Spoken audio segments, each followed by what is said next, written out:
Assalamualaikum warahmatullahi wabarakatuh. Perkenalkan, nama saya Adelia Amanda, NIM 2000-2008 dari Departemen Administrasi Pendidikan, Fakultas Ilmu Pendidikan, Universitas Negeri Padang.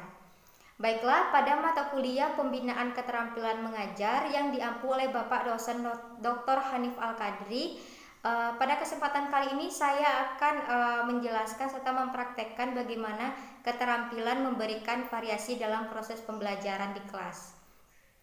Nah, sebelumnya terkait dengan sebelumnya kita akan membahas terkait pengertian keterampilan dalam memberikan variasi. Di sini variasi ini merupakan suatu hal yang sangat penting dalam perilaku keterampilan mengajar. Yang mana variasi dalam hal ini adalah menggunakan seperti berbagai metode, gaya mengajar, sumber bahan pelajaran, media pengajaran, dan variasi dalam bentuk interaksi antara guru dengan peserta didiknya. Baiklah, langsung saja saya mempraktekannya. Baiklah, Assalamualaikum warahmatullahi wabarakatuh. Selamat pagi Ananda semuanya. Ibu harap kalian dalam keadaan yang baik gitu, keadaan yang sehat walafiat. Baiklah, sebelum Ibu memulai proses pembelajaran, alangkah baiknya kita awali dengan doa terlebih dahulu. Untuk itu, Ketua Kelas tolong pimpin doa sebelum kita memulai proses pembelajaran. Berdoa. Baiklah, terima kasih pada Ketua Kelas yang telah memimpin doa. Semoga dengan doa tersebut kegiatan pembelajaran kita berjalan dengan lancar. Nah, sekarang mata pelajaran kita yaitu terkait dengan pendidikan kewarganegaraan.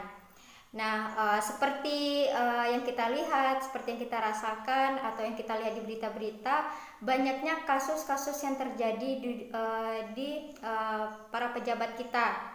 Nah, sekarang ini Ibu akan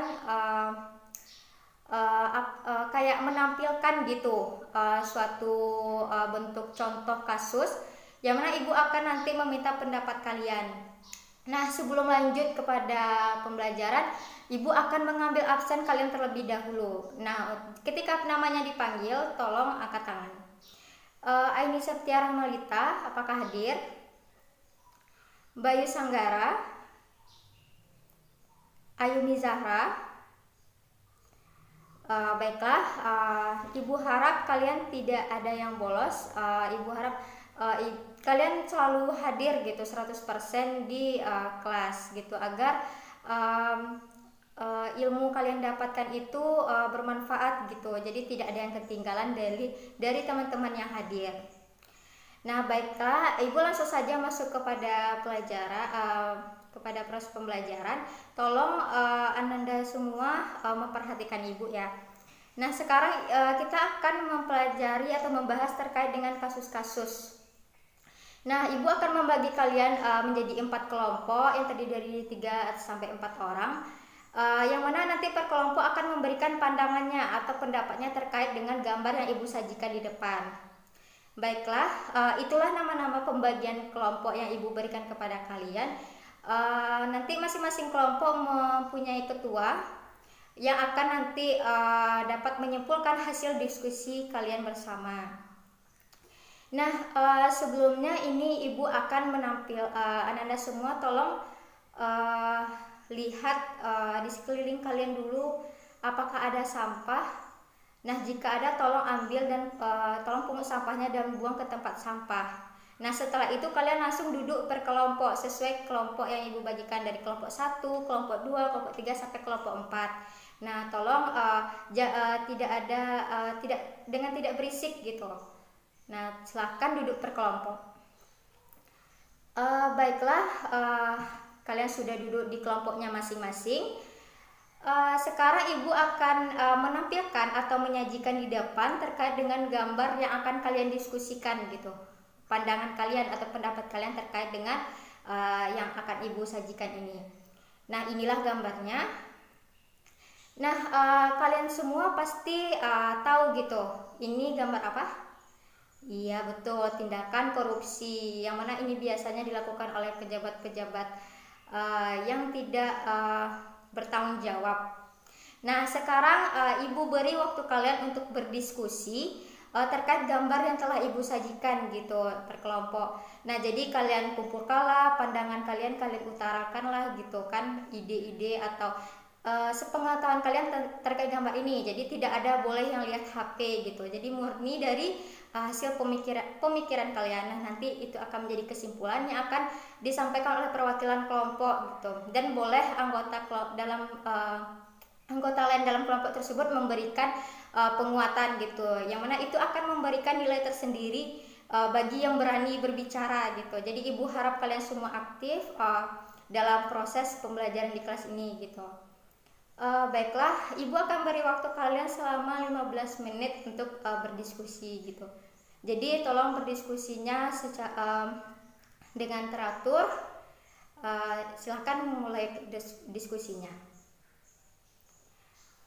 Nah, baiklah, waktu diskusi telah habis. Sekarang Ibu akan menunjuk kalian satu persatu untuk menjelaskan per kelompok ya, menjelaskan pandangan atau pendapat kalian dari gambar yang Ibu sajikan di depan. Nah, silakan kepada kelompok 1 untuk menjelaskan hasil diskusi kalian terkait dengan tindakan korupsi ini. Baiklah, terima kasih kepada kelompok 1, sangat bagus ya. Selanjutnya yaitu Ibu harap kelompok lainnya lebih semangat lagi gitu, lebih luas, lebih tegas dalam menjelaskan. Oke. Selanjutnya kelompok 2. Baik, terima kasih kelompok 2. Selanjutnya Ibu minta kepada kelompok 3. Oke, apakah ada anggota dari kelompok 3 yang memberikan penguatan juga? Tidak ada. Nah, Ibu lanjut kepada kelompok 4. Nah, silakan kepada kelompok 4. Baiklah, terima kasih. Nah, dari pandangan kalian, dari kesimpulan yang kalian jelaskan tadi, Ibu sangat mengapresiasi. Jadi tidak ada yang melihat HP tadi ya. Itu pure dari pengetahuan kalian gitu. Nah, di sini yang mana dari kelompok 1 tadi memberikan pengertian dari korupsi, yang mana korupsi itu Ibu simpulkan menjadi seperti penyalahgunaan jabatan resmi untuk yang mana ini untuk keuntungan pribadi. Jadi semua bentuk pemerintah atau pemerintahan rentang korupsi dalam prakteknya. Jadi untuk keuntungan sendiri gitu. Jadi hak-hak yang bukan seharusnya dimiliki malah disalahgunakan dan tidak bertanggung jawab. Nah, yang mana di sini juga dari kelompok 2 tadi menambahkan terkait dengan faktor-faktor yang menyebabkan terjadinya korupsi. Ya, Pak, yang mana tadi seperti serakah, kemudian gaya hidup yang terlalu konsumtif dan moral yang lemah. Nah, selanjutnya yaitu tadi Ibu mengambil kesimpulan dari kelompok 3 dan 4 yang mana menyebutkan dampak dari adanya korupsi, yang mana yang pertama ada melambatnya pertumbuhan ekonomi suatu negara, kemudian menurunnya investasi, meningkatnya kemiskinan, meningkatnya ketimpangan pendapatan, dan menurunkan tingkat kebahagiaan masyarakat di suatu negara. Nah, Ibu sangat apresiasi atas diskusi kalian pada kali ini, sangat bagus. Yang mana di sini kita sebagai generasi muda harus bangkit untuk melawan korupsi yang ada. Jadi kita lihat dalam lingkungan kita terdekat dulu nih, dalam lingkup kecil, yang mana kita sebagai pelajar. Nah, apa yang contoh yang bisa kalian jelaskan gitu terkait nanti ini akan mencegah terjadinya korupsi gitu. Mulai dari diri kita sendiri itu sebagai pelajar atau siswa. Nah, tidak ada.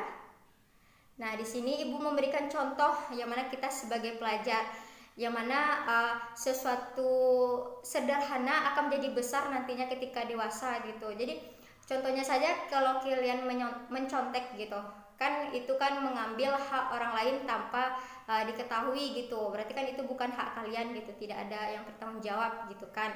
Yang mana peran pelajar dalam memberantas korupsi adalah dengan tidak mencontek, karena mencontek adalah perbuatan yang tidak baik karena mengambil hak dari orang lain.